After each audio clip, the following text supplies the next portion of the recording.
최근 엔데믹 시대를 맞아 세계 경제 역시 변곡점을 맞고 있는데요. 월가에서는 향후 증시가 메가캡 8 종목을 중심으로 움직일 것이라는 평가도 나오고 있습니다. 실제로 우리 증시에서는 벌써부터 이런 조짐이 나타나고 있는데요. 오늘은 이 문제들을 종합적으로 살펴보겠습니다. 도움 말씀에 한국경제신문의 한상춘 논설위원 나와 계십니다. 안녕하십니까? 네, 안녕하십니까? 네, 어제 이 시간을 통해 6월 FOMC 회의 결과에 대해서 예상보다 매파라는 해석에 대해 그렇지 않다라고 해주셨는데 오늘 나스닥을 중심으로 강하게 증시 뛰어오르지 않았습니까? 네, 나스닥과 S&P가 1년 만에 최고치를 기록했죠. 예. 사실 페드의 FOMC에 대해서 예상보다 매파다면 어제는 우리가 그렇지 않습니다. 달러 문제, 미국의 국채 문제 다 보면서 시청자분한테 말씀드렸는데요. 예. 오늘 그래서 홍 앵커께서 선방했다는 표현이 오늘 3대 지수가 강하게 반등하는 거로 이렇게 받아본 것이 아닌가 생각합니다. 그래서 시장에서는 오늘 시장 내용을 지켜보면 예. 사실 페드가 이겼느냐, 시장이 이겼느냐 하는 측면에서 어제도 신뢰 문제가 얘기했습니다는 3대 지수를 보이고 있습니다는 우리 정영급 PD께서 예. 뒤쪽에 배경 화면을 이렇게 한번 보겠습니다. 뒤쪽에 배경에 만세를 부르는 모습인데요. 예. 오늘 이게 월가의 화두가 됐습니다. 신뢰가 깨지면 이런 현상이 발생한다. FOMC 의사록에 사실 예상보다 매파다 하지만 예. 결국은 페드보다는 시장이 이겼다. 저렇게 투자자들이 만세를 부르는 거다. 예. 오늘 시장의 모습을 단적으로 보여준다 이렇게 됐습니다.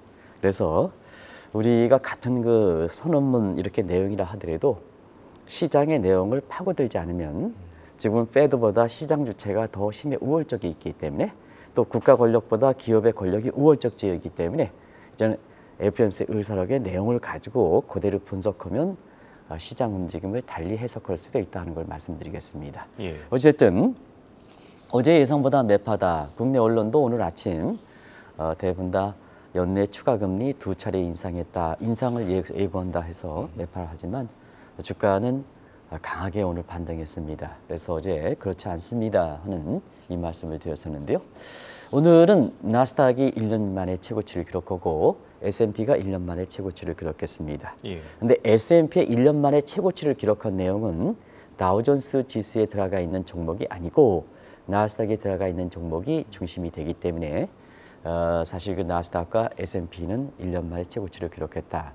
결국 나스닥과 S&P 1년 만에 최고치를 기록하는데 S&P의 종목들이 나스닥에 속해 있는 종목이기 때문에 결과적으로 교집합하면 빅테크 업종들이 주도해서 지금 미국 증시를 이끌고 있다 이렇게 보시면 됐습니다. 예. 오늘 아마 정영국 PD께서 달러 인덱스를 다시 보여드릴 걸로 생각됩니다. 어제도 달러가 약세됐습니다. 오늘은 102대로 들어가 있습니다. 예. 그래서 아마 오늘 N달러 환율이 지금 140엔 정도 되거든요.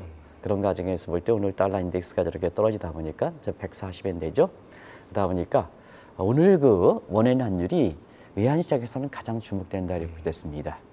어제 원엔 환율이 장중한테 904원까지 100엔당 떨어지는데요. 지금 이제 마감 지수는 조금 올라갔습니다. 908원인데요. 오늘 경우에 따라서는 이게 900원 선이 붕괴된다. 붕괴될 가능성이 상당히 높습니다. 그래서 아마 원엔 환율을 보면 2006년 이후로 가장 낮은 수치로 되지 않겠나 하는 측면에서 엔화를 매입한 작년에 시중은행을 중심으로 해서 또 증권사가 이렇게 엔화를 매입해서 투자하십시오 하는 각도에서 이렇게 보면은 굉장히 투자 손실이 많이 기록한다 하는 걸 말씀을 드리겠습니다. 예. 그래서 오늘 원엔 환율이 어떻게 될 것인가 하는 것을 주목하실 필요가 있다는 걸 말씀드리고요. 그다음에 지금 어제의 페드도 회의 결과가 새벽에 나왔습니다는 곧이어서 오후에 E3가 나왔고 아까 이영 캐스터께서 말씀해 주셨습니다는 또 어제는 대만과 홍콩에서도 중앙은행 회의가 있었거든요. 이 대목이 이제 빠져가지고 같이 한번 보겠습니다. 전부 금리 동결했습니다. 그리고 오늘 일본 중앙은행 회의가 있는데요. 오늘도 동결을 그렇게 보고 있습니다. 관심이 되는 게 YCC 하루 수익률 곡선 변동법 확대 문제도 그냥 그대로 조정될 것 같습니다. 근데 문제는 중국입니다. 중국이 날로 심각해지는 중국이 사실 이번 주에 집중적으로 발표됐던 소매 판매라든가 산업 생산이라든가 고정자산이라든가 청년 실업률이라든가 그다음에 그에 앞서서 발표했던 PPL이라든가 PPI라든가 이런 것이 아주 급락했습니다. 예. 그래서 중국의 그 대출 금리에 해당되는 중기 유동성 지원 금리 MLF라 그러죠. 이렇게 떨어뜨린 데 이어서 요게 이제 LPR 요게 대출 금리거든요. 요게 선행 지표에 해당되거든요. 그래서 다음 주에 발표되는 LPR 금리는 아마 인하되지 않겠냐 해서 각국들이 서로 이제는 예상한대로 서로 다른 길을 걷고 있습니다. 이런 변곡점 상태가 가격 변수 움직임을 잘 보셔야 되거든요. 아마 다음 주 월요일 정도에는 오늘까지 발표됐던 중국 경제의 단기 지표를 토대로 해서 중국 경제 잃어버린 10년 가능성 이 문제에 대해서 사실 이번 주 초에 시청자 여러분께 전해드렸습니다는 예. 중국 경제 상황이 워낙 안 좋은 만큼 다음 주 월요일 정도에는 특별한 이슈가 없으면 지금 중국 경제에 대해서는 타이타닉처럼 붕괴된다. 어디로? 미국의 암초를 맞아서 타이타닉처럼 붕괴된다 하는 표현이 지금 나오고 있거든요. 예. 이걸 자세하게 좀 그래서 어제도 이렇게 FOMC 회의 결과가 우리 시청자분의 현명한 판단에 이어서 장 초반에 주가가 코스피가 많이 올라가다가 결국 중국 지표의 부전 문제로 인해서 한국 증시의 마감 지수로 보면 그렇게 우려할 사항은 아닙니다는 떨어졌거든요. 그래서 오늘 이 문제에 이어서 다음 주 월요일에는 특별한 이슈가 이렇게 나오지 않는 한 이 문제 가지고 다시 한번 얘기하겠습니다. 예, 알겠습니다. 자, 이제 본격적인 주제로 한번 넘어가 보겠습니다. 기술적인 분석상으로 미국 증시 이미 강세장에 진입했거든요. 강세장을 이끌고 있는 종목과 관련해서 새로운 용어들 계속해서 등장하고 있지 않습니까? 네, 오늘 나스닥 S&P가 1년 만에 최고치를 기록했는데 아까 빅테크 업종을 중심으로 한다. 예. 빅테크 업종 중에는 그 많은 빅테크 업종에 어떤 종목이 될까 하는 것을 오늘 같이 한번 보도록 하겠습니다.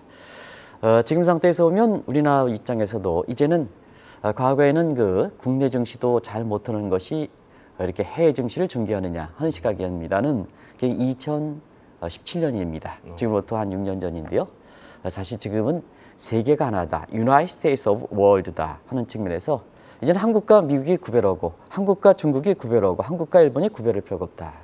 이제는 개인 투자자들도 직접 투자해서 세계를 대상으로 한다 하는 국경의 이미지가 없어졌다 하는 측면에서 아마 시청자 여러분 아시겠습니다는 글로벌 브로커레이지 개별 종목 투자에서 국내의 브로커레이지 종목 투자를 브로커레이지 BK인데 해외 쪽으로 확대해야 한다 해서 글로벌 브로커레이지에서 GBK라는 용어가 아마 나온 지 벌써 6년이 됐습니다. 근데 시간이 가면 갈수록 일부에서는 국내 종목 투자도 제대로 못하는데 해외 종목 투자냐 하는데 결국은 소비자, 금융 투자자들이 선택한다 이렇게 보게 됐습니다. 지금은 서학개미, 중학개미, 일학개미에서 직접 투자의 대상이 미국의 시발로 해내서 일본, 중국으로 확대됐습니다는 지금은 인도 쪽으로도 확대돼서 점점 범위가 이렇게 확대되는 상황이거든요. 예. 시간이 시간이 가면 갈수록 전 세계 국가로 이제는 확대되지 않겠느냐. 그게 세계가 레벨 플레이잉 필드 평평한 운동장이 되면서 컨트리, 네이션의 개념이 없어지는 상황에서 이와 같은 상황이 전개된다 이렇게 보겠습니다. 예. 그러면 세계 시장이 넓어지다 보니까 결국은 뭐냐 하면 주도 업종들의 위상은 더 커지는 거죠. 그게 기업 권력이 국가 권력보다 앞선다 하는 이런 표현이 누차여서 말씀드리는데요. 2017년 이후에 GBK를 할 때 주도 업종들을 보겠습니다. 아마 시청자 눈이 익으셨을 겁니다. 예. 빵 아시죠? 구체적으로 시간 관계상 설명드리지 않겠습니다. 예, 다들 아시기 때문에 예. 마가도 아실 겁니다. 마가츠도 아실 겁니다. 그리고 뒤쪽에 타겜도 아실 겁니다. 그런데 최근에 이렇게 코로나 3년 동안 그리고 지금 와서 이렇게 코로나가 끝나는 시대에서 보면 미국 증시, 전 세계 증시를 이끌어가는 게 새로운 용어가 있습니다. 그게 바로 메가캡 8 종목입니다. 이 메가캡 8 종목이 지금 월가에서 보면 화두가 되고 있다는 걸 말씀드리겠습니다. 예. 말씀해 주신 대로 뭐 팡이나 마가 같은 경우에는 투자자들 입장에서 익숙할 겁니다. 그런데 메가캡 에잇은 조금 생소할 것 같은데 자세하게 설명해 주시죠. 네. 이번 올해 들어서 이상하게 메가라는 종목 그 용어가 많죠. 접도어가. 예. 그래서 가장 화두를 던졌던 것이 한국경제신문의 출판사에서도 루비니 교수의 메가 스트레트 초대업 위기라는 것을 예. 번역해서 지금 이렇게 시중에 출판되고 있는데요. 사실 올해 들어서 보면 메가라는 얘기가 유난히 많이 들립니다. 예. 왜 그럴까 하는 측면은 세계경제 입장에서 이렇게 전환점이 있을 때 새로운 트렌드가 형성될 때 그게 거대 물결이 된다 하는 입장에서 메가라는 용어가 나오는 것이 아닌가 생각합니다. 예. 그런 점에서 전환점은 뭘까 하는 측면은 일단 중장기로 3년 이상 끌어왔던 코로나가 이제 마무리됐죠. 그래서 엔데믹 시대에 접어들었죠. 이게 이제 큰 주기고, 그 다음에 1년 이상 끌어왔던 미국의 페드의 금리 인상을 비롯해서 사실 금리 인상 국면도 마무리되고 있습니다. 그리고 단기적으로 1월 이후에 끌어놨던 부채 협상도 일단은 마무리됐습니다. 그러니까 3년 이상 끌어왔던 장기적 과제도 이제 마무리되고 1년 이상 끌어왔던 중기 과제도 마무리되고 그다음에 부채 협상 단기 과제도 마무리되다 보니까 요 세 가지 내용이 겹쳐서 어떤 변화를 일으킬 것이냐, 어떤 변화를 일 것이냐, 그게 하나의 큰 트렌드가 형성될 가능성이 높기 때문에 그게 메가짝을 붙는다 이렇게 보겠습니다. 그런 과정에서 지금은 그런데요, 이 메가 트렌드를 누가 할까 하는 측면은 과거에는 국가의 정책이 이끌어가는 상태에서 메가 트렌드가 나왔습니다. 근데 지금은 기업 권력이 국가 권력보다 앞서기 때문에 기업들의 움직임에 의해서 민간의 흐름에 의해서 메가 트렌드가 나오는 것이 하나의 특징이다 하는 것을 말씀드리겠습니다. 그러다 보니까 사실 지금 상태에서 기업의 주도가 돼서 미국 증시라든가 세계 증시를 이끌어가는 종목을 이렇게 봤더니 공통적으로 8개 종목이 이게 미국에서 나오고 있습니다. 아마 시청자 여러분도 아실 건데 그걸 이렇게 용어상으로 나오는 겁니다. 그래서 앞에 메가, 캡 A라는 종목인데요. 아시겠습니다. 여기 빵주 5개죠. 예. 은행들은 좀 아실 겁니다. 페이스북, 아마존, 애플, 넷플릭스, 구글 5개. 최근에 엔비디아 아주 거세죠. 그렇죠. 마이크로소프트 거세죠. 테슬라 거세죠. 8개 합쳐서 메가 캡 A 종목이다. 이렇게 보시면 되지 않냐 생각합니다. 예. 이렇게 미국 증시를 주도해온 마가 여기에 메가캡 A까지 종목들을 보면은 일맥상통하는 점이 있는 것 같습니다. 네, 빵에서 예. 지금의 가장 최근까지 나오는 메가 A 종목의 공통점을 한번 보겠습니다. 어떤 거기에 맥이 흘릴까? 그러면 향후에 메가 캡 A 이외의 다른 종목도 시청자분이 어느 종목이 유망할까를 유추할 수 있다는 얘기입니다. 예. 일단은 코로나2의 K장 양극화 구조가 굉장히 심해졌죠. 이건 뭐 시청자 여러분 아시겠죠? 그러면 투자 관점에서 밸류를 창출하는 게 기업입니다. 지금 기업 보면 우량 기업과 그다음에 비우량 기업과의 격차는 굉장히 심해지죠. 그다음에 프라이스를 결정하는 게 소득계층입니다. 그러면 자, 한국도 우리나라의 소득의 약 80%가 상위 1%에 좌우된다. 미국도 뭐냐? 거의 90%가 초부유계층에 좌우된다. 이렇게 얘기하죠. 예. 그런 상태에서 보면 프라이스의 서프라이 디맨드를 결정할 때 디맨드를 결정하는 이 투자자들이 고소득과 저소득층의 격차가 더 벌어진다는 얘기입니다. 그러면 컨비네이션을 한번 보겠습니다.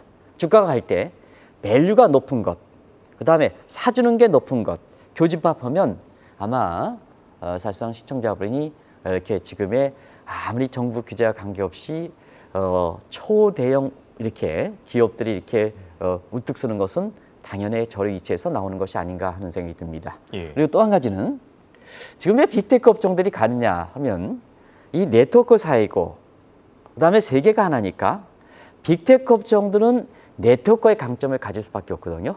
이것이 이제 1990년대 자, 일반적으로 자원의 희소성 법칙으로 하면 성장이 올라간다. 그러면 물가도 올라가지 않느냐. 자원의 희성이니까 자원의 가치가 올라가니까. 예. 근데 1990년대는 인터넷 네트워크만 깔면 깔수록 사실 성장이 되고 공급 측의 요인이 증대되기 때문에 물가는 떨어지죠. 예. 그래서 저물가의 고성장이라는 아주 뉴 이코노믹 싱체를 약출했다.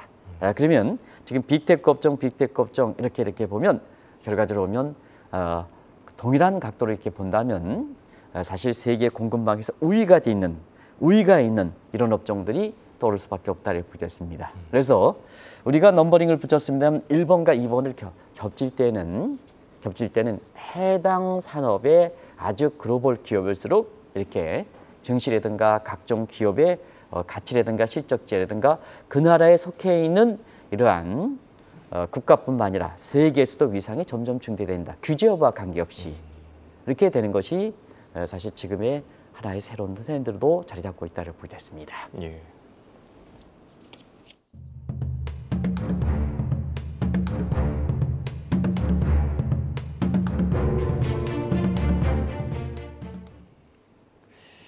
오늘도 그렇고요. 최근 미국 증시를 보면은 정말 무서울 정도로 오르고 있습니다. 그런 만큼 거품 논쟁이 끊이질 않는데 예전처럼 뭐 성장주나 가치주, PER을 여기다 좀 갖다 대기는 어렵지 않습니까?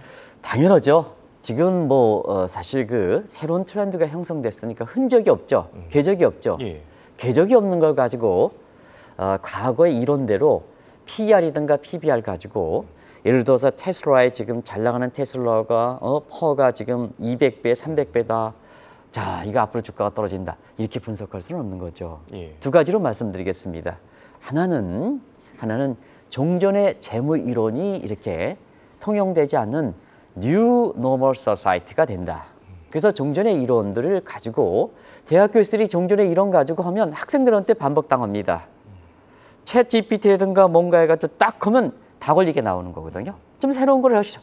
대학 교수님들 저번에 20년, 30년 노트 가지고 하십시오. 그럼 맞지 않습니다. 이렇게 되는 거거든요. 이렇게 되는 거거든요. 그래서 종전에 이렇게 재무 이론들이 어이구 퍼고 PR 가지고 높습니다.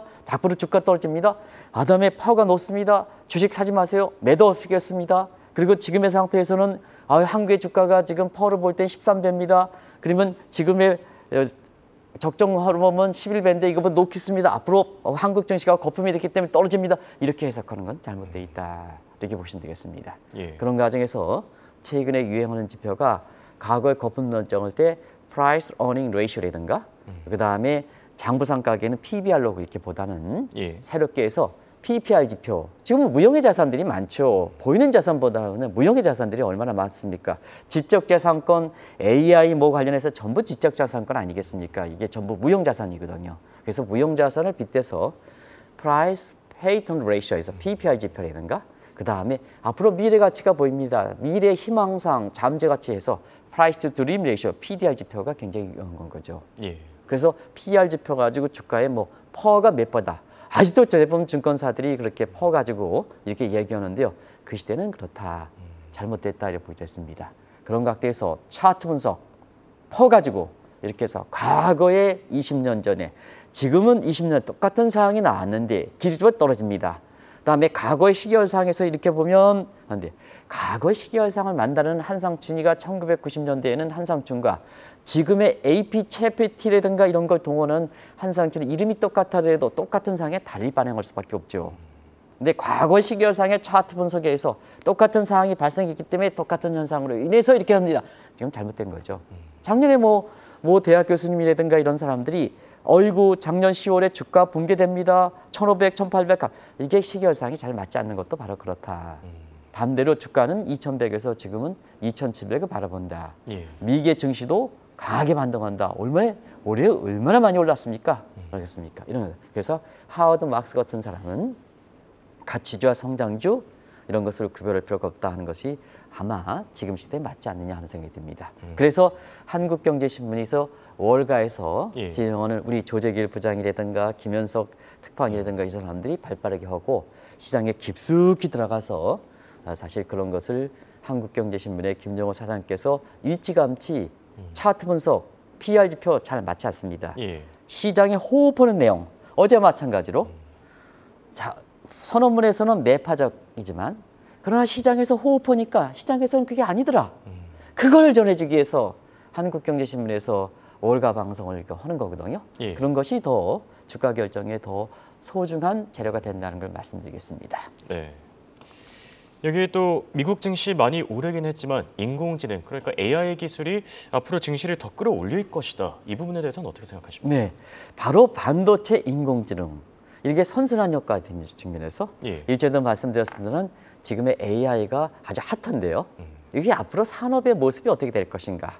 그러면 반도체 이끌어대고 방수라든가 그다음에 메가캡 앱 종목들이 더 이렇게 거품 논의와 관계없이 가지 않겠느냐 하는 쪽에 지금의 미국에서 이렇게 보면 인공지능의 산업이 앞으로 어떻게 될 것이냐. 그러면 인공지능은 지금 이제 막 관심을 갖고 있는 그린슛 단계입니다. 자, 앞으로 어떻게 될 것이냐. 윤리성 문제를 들어서 앞으로 규제한다면 옐로우 브리즈가 되고, 그다음에 이것이 잘 이렇게 된다면 결과적으로 보면 가을에 풍성한 열매를 맺는 골든골이 되지 않겠냐, 이렇게 이제 보고 있는데요. 사실은 이 대목까지는 시청자 여러분한테 전해드렸습니다. 예. 근데 AI가 그린슛 단계이기 때문에 공식적으로 앞으로 시장 사이즈가 얼마나 커질 것이냐 하는 것에 대한 이렇게 추정치가 나오지 않았거든요. 예. 근데 엊그제 무디스에서 세계 3대 평가 기관 중에서 가장 영향력 있는 기관입니다. 더더구나 다른 골드만삭스는 프리어지만 무디스는 평가 기관입니다. 그래서 예측자료의 신빙성이 더 높다 하는 것을 말씀을 드리겠는데요. 예. 무디스가 나왔습니다. AI 시장이 앞으로 잘 이렇게 성장해서 갤로핑으로 성장할 것이다. 말이 뛰는 것으로 성장할 것이다. 자, 그런 상태에서 AI가 증시라든가 경제 입장에서 의미 있게 의미 있게 받아들이는 게 올해인데요. 올해 사실 그 AI 시장이 37억이다. 근데 향후 5년은 2028년에 364억 달러가 될 것이다. 그런 측면에서 보면 향후 5년 동안에 매년 연평균 50% 이상의 급성장할 수 있다는 얘기입니다. 그런 측면에서 AI가 성장되면 메가캡 A 입장이 AI 반도체와 관련돼 있기 때문에 메가캡 A는 지금의 거품 논쟁과 관계없이 사실상 추세적으로 뭐든지 있잖아요. 그때 재료에 따라서 주가가 왔다 갔다 할 수가 있거든요. 근데 사실 이렇게 예상하면 예상했는데 다음날 주가가 떨어져 저 한상춘 논설위원 예측이 틀렸네? 이게 아닙니다. 그런 거 우리 예측 안 합니다. 그런 거 할 수도 없습니다. 할 수도 없습니다. 방송을 해설하는 사람이거든요. 예. 그런 측면에서는 앞으로 추세적으로 보면 그때마다 주가 흐름은 있겠지만 추세적으로 시장 사이즈가 얼마큼 될 것이냐 하는 이 측면에서 메가캡 A 종목이 계속해서 추세적으로 주가가 올라가지 않겠냐 하는 분석들이 지금 나오고 있고, 이것이 어제 예상보다 매파인데도 불구하고 어제 나스닥 지수의 장 후반에 오른 데 이어서 오늘도 이렇게 3대 지수 중에서 나스닥 S&P가 1년 만에 최고치를 기록할 만큼 주식시장을 이끌어가는 것이 아닌가 이렇게 보고 있습니다. 또 넥스트어스 산업이 부각하는 게 AI와 메가캡 종목 부상에 더 도움이 될 것이다. 이거는 무슨 의미인가요? 네, 올해 들어서 이상기온 예. 아주 이렇게 많이 느끼시죠? 이렇게 한국도 몬순기후가 돼서 날이 밝다가 그냥 또 이게 소나기가 쏟아지는 것 같습니다. 이상기온은 이상기온인 것 같습니다. 예. 그런 과정에서 Next Earth에 대한 지구를 떠나는 이런 쪽에 사실 그 산업들이 많이 등장할 것이다 하는 측면에서 가장 많이 부각되는 게 우주 항공 시대가 아닌가 생각합니다. 예. 지금 상태에서 우리나라도 지금 우주 항공과 관련해서 인공위성을 띄웠습니다는 지금 전 세계적으로 보면 우주 항공과 관련돼서 굉장히 그것이 로봇 산업과 맞물려 가지고 굉장히 급성장 시기에 이렇게 정책적으로 보면 예산에 배정하는 것 같습니다. 예. 그런 과정에서 앞으로 첫 시험 발사에 그렇게 실패를 했긴 하지만 원래 계획대로라면 9월부터 머스크가 우주여행 시리즈를 전개한다는 얘기거든요. 조만간 이제 뭐 지금 예상은 첫 실행 발표 이후에 실패 이후에 5개월을 하겠다 하는데요. 지금 상당히 좀 가능성이 높은 쪽으로 지금 일론 머스크가 언론에 등장하는 적이 굉장히 작은데요. 예. 지금 뭐냐, 이 테슬라보다 그다음에 트위터보다 지금 스페이스X반에 아주 집중적으로 이렇게 이 부분에 대해서 성공시키겠다는 경영 능력을 쏟는다 그러거든요. 그런 과정에서 보면 앞으로 우주 항공 산업이 되면 이렇게 되는 거죠. 반도체 AI, 그다음에 지금 군수 분야에 내년도에 예산의 8% 이상 증대시키는 방산, 단산도 첨단 기술이거든요. 예. 드론이라든가 첨단 기술이거든요. 우주항공 다 맞물려 있죠. 이런 거 선순환 관계가 되지 않겠냐 하는 측면에서 사실 이 넥스트 얼스 산업도 메가캡 A 종목을 더 끌어올릴 수 있는 요인으로 이렇게 작용하지 않겠나 이런 예상들이 나온다고 보여졌습니다. 예. 결론을 맺어보겠습니다. 국내 증시도 사실 같은 논리가 적용이 될 것 같은데요.